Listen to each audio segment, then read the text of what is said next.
नमस्कार। अभी मैं पूर्वी चंपारण जिले के मधुबन विधानसभा के अंतर्गत चैता पंचायत में हूं और मेरे साथ जो जुड़े हुए व्यक्ति हैं ये किसी नाम का मोहताज नहीं है।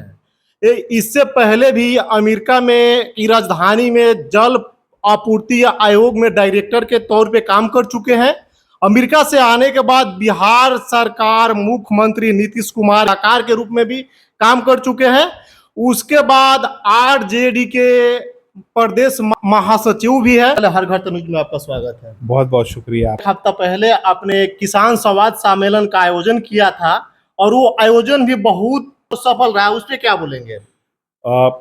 यहाँ के जो जितने भी किसान भाई हैं और खेती किसानी से जुड़े हुए लोग हैं और फिर पार्टी के जितने कार्यकर्ता पदाधिकारीगण हैं, उन सब का एक व्यापक सहयोग रहा, जिसकी वजह से इतना बढ़िया कार्यक्रम हो सका और बड़ी संख्या में लोग शामिल हुए। 20 किलोमीटर रोड शो हुआ सुधाकर सिंह जो माननीय सांसद हैं बक्सर से, और किसान संवाद सम्मेलन हुआ, और फिर मेरे यहाँ मेरे आवास पर जो है मैत्री भोज का भी आयोजन रहा। तो एक बड़ा अच्छा कार्यक्रम रहा, इसका एक अच्छा असर पड़ा है इस इलाके में। और हमारा लक्ष्य था कि किसानों के मुद्दों को लेकर के एक व्यापक संवाद, व्यापक विमर्श स्थापित किया जाए।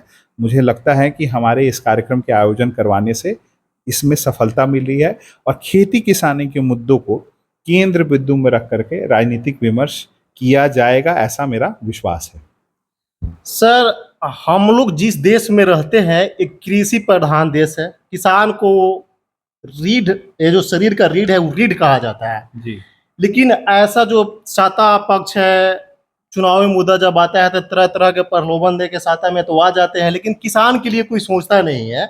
अपने बड़े बड़े शहरों में काम किया, बड़े बड़े पार्टियों के लिए काम किया, तो साता पक्ष को ये चीज नहीं दिखाई दी है। लेकिन आपको अपने ही मधुबन विधानसभा की जनता को दर्द कैसे महसूस हुआ?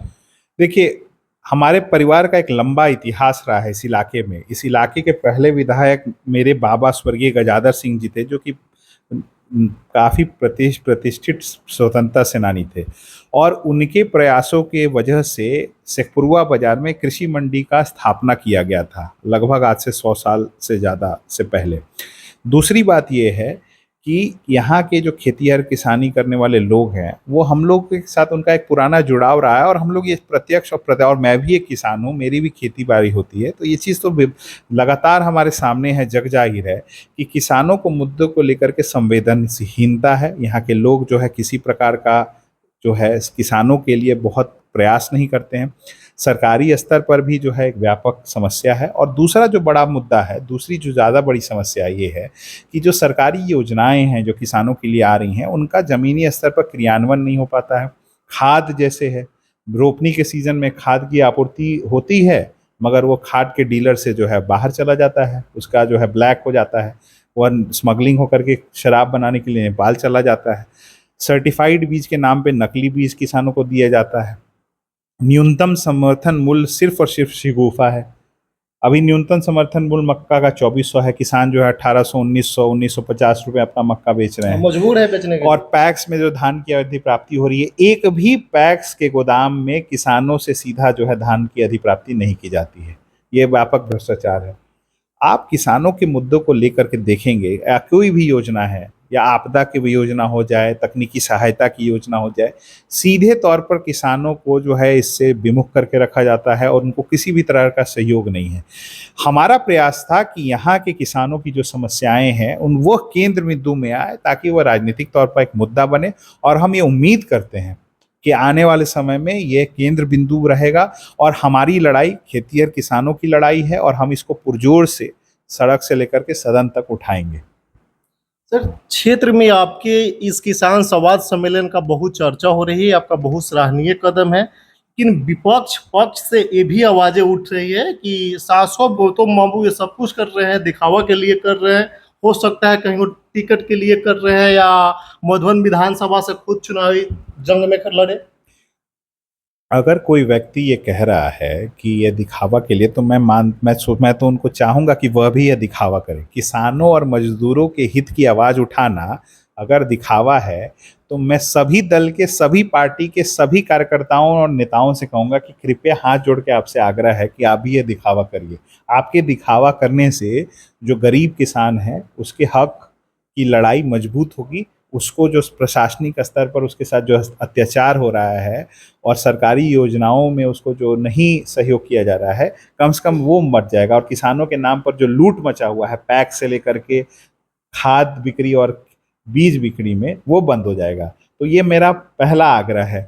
दूसरा बात है कि राजनीतिक कार्यकर्ता, अगर मैं पार्टी का पदाधिकारी हूँ तो स्वाभाविक है कि मैं अपनी पार्टी की जीत के लिए ये सारी काम करूंगा, ताकि पार्टी का विमर्श जो है आम लोगों के बीच में स्थापित हो, हमारा पार्टी का संगठन मजबूत हो। तो ये तो स्वाभाविक प्रक्रिया है और मैं उम्मीद करता हूं कि आने वाले चुनाव में राष्ट्रीय जनता दल पूरी मजबूती के साथ चुनाव लड़ेगी और बहुत भारी संख्या में सीटें जीत करके माननीय नेता प्रतिपक्ष श्री तेजस्वी यादव जी के नेतृत्व में सरकार बनाएगी।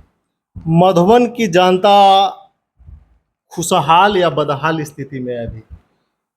मुझे तो जहाँ भी जाऊं, जिस क्षेत्र में जाएं, जिस पंचायत में जाए, जिस वार्ड में जाए, जिस टोला में जाए और जिस भी वर्ग में जाए, जिस भी जाति के लोगों से मिले, उनकी स्थिति बद से बदतर हो चुकी है। छोटी छोटी बातें हैं।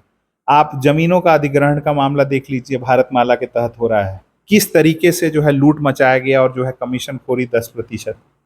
आप हाल फिलहाल में ये देख लीजिए कि यहाँ पकड़ी दयाल अनुमंडल परिसर के अंदर जो है एक जो है कचरा घर का निर्माण करा दिया गया। नगर पंचायत का कचरा घर जो है एक ग्राम पंचायत के अंदर चला गया। इसको लेकर के किसी ने कुछ नहीं कहा। डीलरों की व्यापक समस्या है, जन वितरण के अंदर भारी लूट है, मिड डे मील जो है, आंगनबाड़ी के अंदर जो है उनकी जो राशन का आवंटन हो रहा है उसमें व्यापक भ्रष्टाचार है। तो आप जनरली देखेंगे कि कोई ऐसी योजना नहीं है सरकार की। आप भवन निर्माण की बात कर लीजिए, इंदिरा आवास की बात कर लीजिए, बिना उसमें जो है घूस कमीशन दिए हुए लोगों का जो है ये नहीं उसमें हो रहा है। आप मनरेगा के तहत जो काम हो रहे हैं उसमें जो है व्यापक भ्रष्टाचार है। लोगों का नाम चढ़ा करके उनसे कमीशन ले करके और कम दिन का भुगतान हो रहा है और ज़्यादा दिन की राशि आवंटित कराई जा रही है। तो ये बहुत अफसोसजनक है और ये संवेदनहीनता है राजनीतिक स्तर पर लोगों की। और मैं उम्मीद करता हूँ और इन लोगों ने देख लिया है, मन बना लिया है, इस बार जो वर्तमान के जो विधायक हैं, सत्ता पक्ष के लोग हैं, उनको इस मधुबन की धरती से उखाड़ फेंकेंगे और एक नया बेहतर विकल्प के तौर पर मधुबन की धरती भी चुनेगी और बिहार में माननीय श्री तेजस्वी यादव जी मुख्यमंत्री के तौर पर काबिज होंगे, ऐसा मेरा विश्वास है। आपने तमाम जितने भी सारे बात बोले, रिश्वतखोरी, अगर सरकार बनती हो तो इस सब से मुक्त कराई जाएगी, इसको लेकर के एक बड़ा पहल तो जरूर किया जाएगा। हम लोगों की पार्टी एक बेहद संजीदा पार्टी है जो गरीब गुरुओं की आवाज़ बन करके हमेशा उसने लड़ाई लड़ी है और सामाजिक न्याय की परिचर्चा, सामाजिक न्याय को जमीनी स्तर पर उतारने वाले लालू प्रसाद यादव जी रहे हैं। आज के समय में हमारी पार्टी एक गरीबों की, पिछड़ों की, अति पिछड़ों की और सवर्णों की भी एक मजबूत लड़ाई लड़ रही है, विशेष रूप से जो आर्थिक रूप से कमज़ोर वर्ग है उसकी।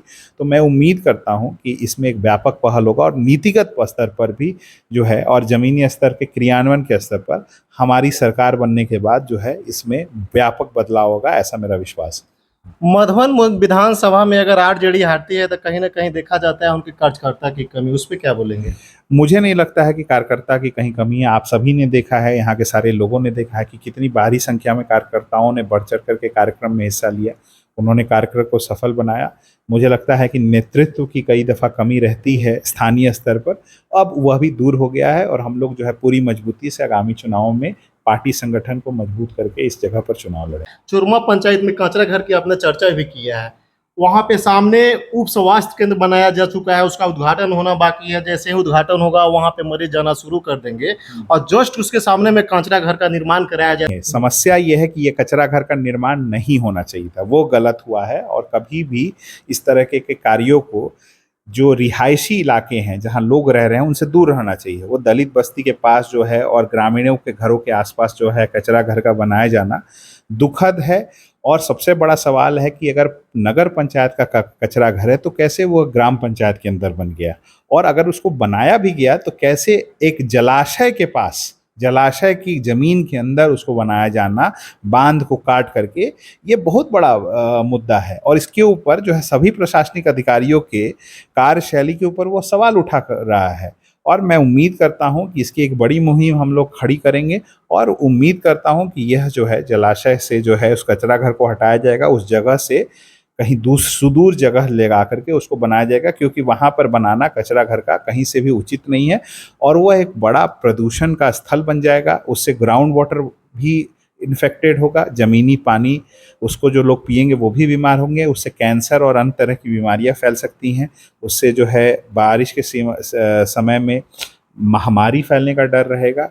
और वहाँ पर अगर उप स्वास्थ्य केंद्र बनाया जा रहा है तो अपने आप में फिर से एक हास्यास्पद और चिंता का विषय है कि एक कचरा घर के सामने उप स्वास्थ्य केंद्र को भी किसी भी परिस्थिति में नहीं बनाना चाहिए था। सर, जाते जाते मधुबन विधानसभा की जनता को क्या बोलेंगे? सजग रहिए, गलत जहां भी हो रहा है आवाज उठाइए। आपकी आवाज के हर एक मोड़ पर हम लोग खड़े रहेंगे, पूरी मजबूती से आपका साथ देंगे और ये सुनिश्चित करेंगे कि जो लड़ाई आप लोग जमीनी स्तर पर लड़ रहे हैं, हमारा पूर्ण विश्वास है कि इस लड़ाई को जहां तक हो सके हम लोग शक्ति प्रदान करेंगे और उसको निर्णायक स्तर पर पहुंचाएंगे। सर का बहुत अच्छा पहल रहा। हमारे साथ शाश्वत गौतम जी है और बहुत सारे सवालों का जवाब दिया, अपने बातों के रखा। और इस वीडियो के किस तरह से आप देखते हैं, कमेंट बॉक्स में अपना राय जरूर दें। वीडियो के जितने से जितना ज़्यादा हो लाइक शेयर कमेंट करें। आप देख रहे हैं हर घर तक न्यूज़ जींस कुमार के साथ।